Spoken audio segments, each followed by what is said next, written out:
Do any of these situations look familiar?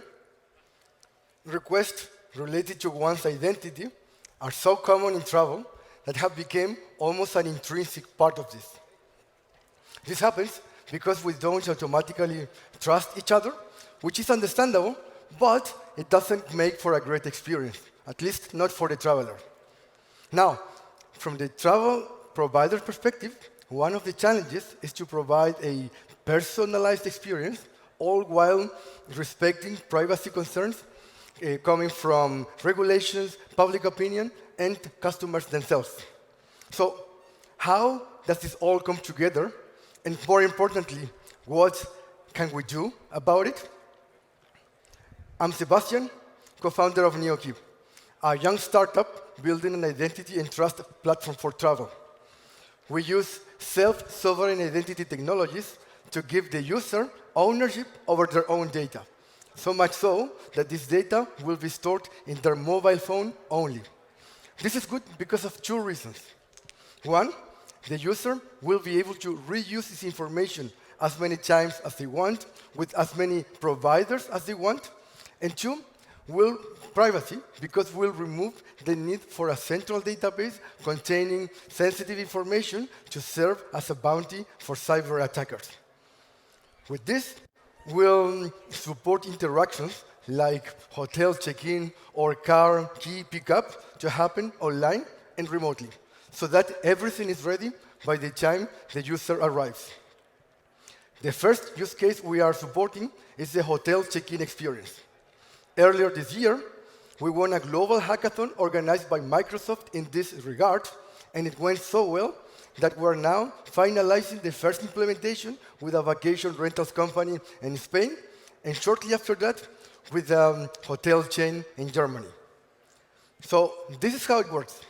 Once the reservation is made and the confirmation email, there will be an invitation to do a remote check-in to have remote express access to the accommodation on arrival.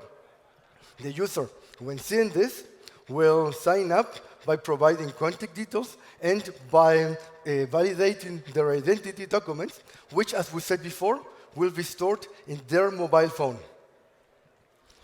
And then, with a couple of clicks, this user will be able to share the required information by the hotel, as long as the user understands the value and the relevance of doing so.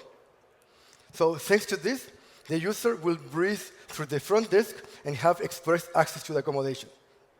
Apart from benefiting the user, this also generates efficiencies in the hotel side. And for this, NeoKe will be charging a fixed monthly amount for the service. As follow-up, we'll cover other verticals in travel which have experienced similar issues. The timing cannot be better. We have a perfect storm combining new behavior from customers who increasingly expect interactions to be online and contactless, new technology. Let's keep in mind that self-sovereign identity technologies at scale have existed for only a couple of years, and new regulations.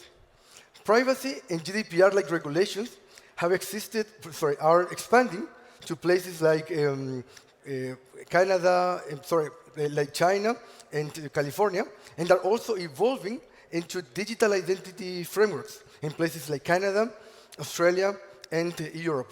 And NeoKe is poised to harness this potential.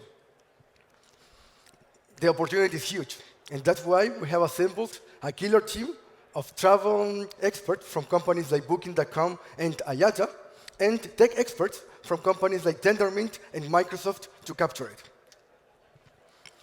In the future, we see NeoKe evolving towards a master key for travel that will contain your preferences, your loyalty affiliations, travel history, payment details, identity details, etc., and that would sync up with your travel provider of preference to book and manage your trip, so that you will have a unified view of that trip in a single place. NeoKe is building an identity and trust platform for travel, but trust is just the beginning. It's the foundation upon which travel providers and travelers will have seamless and deep interactions, like these ones, even from the first reservation.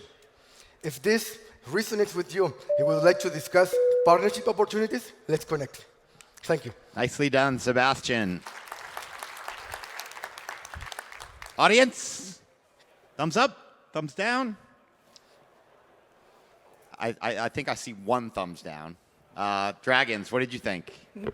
Hi, Sebastian. Hi. I mean, I think this is a really interesting concept. I think people have tried this before, like IATA, OnePass, I think it was. They signed up a couple hundred airlines, and people didn't enter their, provide their information. So what is different now that's going to make this successful for you? So on the one hand, regulations are helping a lot, right? GDPR-like regulations expanding now beyond Europe. It's one of them. Also, I would say where the technology is ready now. So self-sovereign identity technology, which is what we are using as a backbone for this, have existed for only a couple of years. At scale, probably even a couple of months. So that's what now it's changing, so that the opportunity is now. Big brands have been trying to do this for a long time. I mean, at this hotel, you're supposed to get a digital key. It rarely shows up at Marriott. It doesn't work very well. But the resistance to letting somebody else do this must be strong in big brands. Do you think you can really, I mean, I get it in small properties, but do you think you can break into the big brands? I would say for the big brands, one of the needs that it will have eventually will be compliance to the regulations, right? Like at some point, there will be a need for skinny profiles of the user, right? So they would just need to have the specific information that the regulations allows, and all the rest needs to be outsourced somehow. And in this case, it's just an interaction of request for information, and then the information is provided. Right, so and once the information is provided by the user, this will be stored in the hotel side, in the travel provider side, for a temporary amount of time until the checkout is behind us, right? So, if I can just follow up on that, I think people have been trying this for a long time, and if you think about big brands trying it, a previous big company that I was with, we tested it, it didn't work. How are you going to convince, let's say the big chains, if regulatory issues happen and they have to, how are you going to convince them to outsource it versus build themselves? Very good question. So first of all, the idea here is that the user will be the owner of their own data, right? So that they will be able to interact with a Marriott in the same way they will interact with a Hilton. So they don't have, the data wouldn't belong to the Marriott nor the Hilton, it belongs to them, right? We multiple times talks about gaining the customer, right, or owning the customer, and the belief of NeoKe is that the customer owns themselves, right? And so probably this is from the philosophical standpoint. Now from the practical standpoint, we're going to be tackling this from two angles. One is increasing the motivation for chains, for instance, to use this, and the second one is related to reducing the friction. So motivation is about, first of all, understanding that there is an overhead that happens in check-in, mostly in Europe, right, when you need to fill up a lot of information in order to check in, right? Also a need for personalization, which is the second, and personalization in a situation where you're starving of data, because that's what regulation will probably end up doing to our business. Thank you very much, Sebastian. Thank you.